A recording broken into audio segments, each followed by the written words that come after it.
Rosalinda. Parang may kamukha siya. Pero iba siya. Maayos na ba siya? Siya na ba talaga ang gugustuhin mo? Kaso, parang wala siyang nararamdaman. Ayos na yon. Hindi kilala. Walang sariling buhay, walang pangalan. Pero ibibigay ko sa'yo lahat. At bibigyan din kita ng buhay. Ginagaya mo ba si Pygmalion? Bakit hindi? Mag-ingat ka. Kasi yung eskultor na pamahal sa gawa niya. At saka, alam ko na babawi siya sa ginawa mo. Dad, sinubukan kong tulungan ka. Alam ko, Alfredo. Sasabihin ko sana kay Valeria ang totoo. Ako dapat ang sisihin sa krimen. Para hindi na nila kunin yung bata. Tama na. Huwag ka munang magsalita.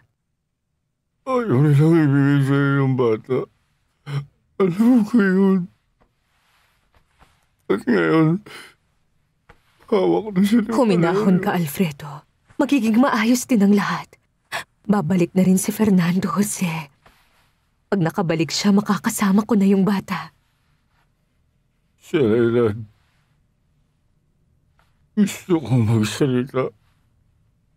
Hindi na ako takot ngayon. Mahina ako noon. Kung kaya ko pa Huwag na. Huminahon ka muna. Hintayin natin. Malapit nang dumating si Fernando Jose. Sinabi ko na sa'yo. Ayoko nang bumalik po sa bahay ng kapatid ko. Sa Leland. Huwag pa akong iwan. Huwag kang lumayo sa akin. At sa atin. Or sa anak natin. Kay Rosalinda. Kay Rosalinda.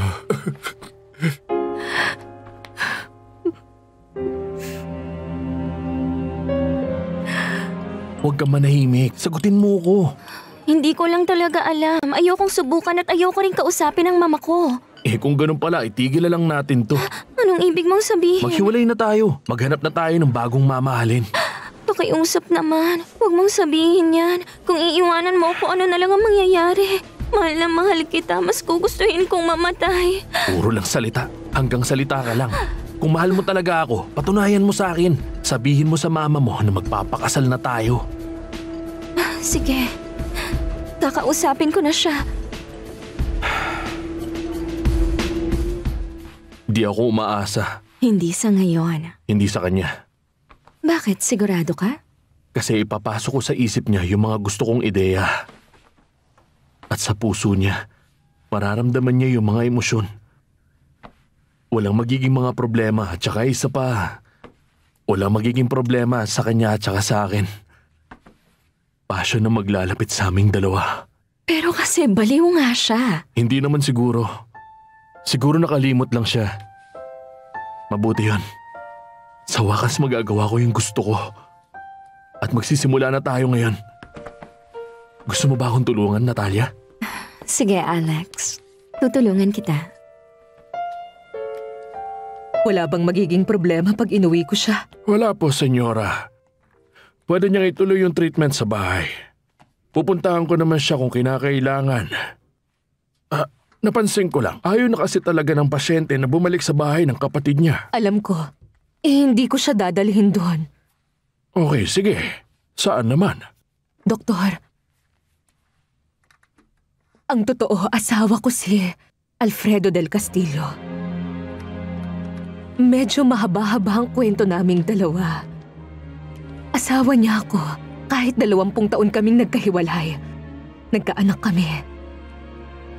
Isang babae. Nakilala niyo siya.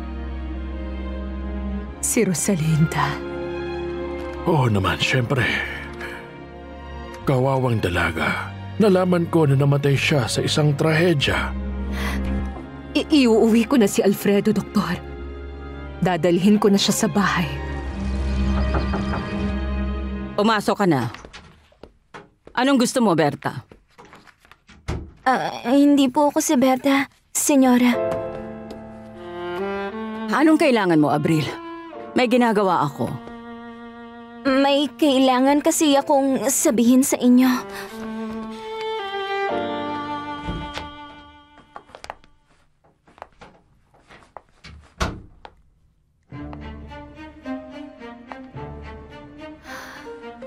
Gusto ko siyang makita. Sana wag mo naman akong pigilan. Hindi.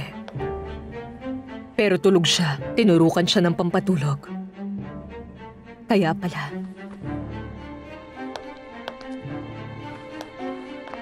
Anong ginagawa mo? Inaayos ko ang mga damit ni Alfredo. Para saan? Dahil iuuwi ko na siya. Rosalie.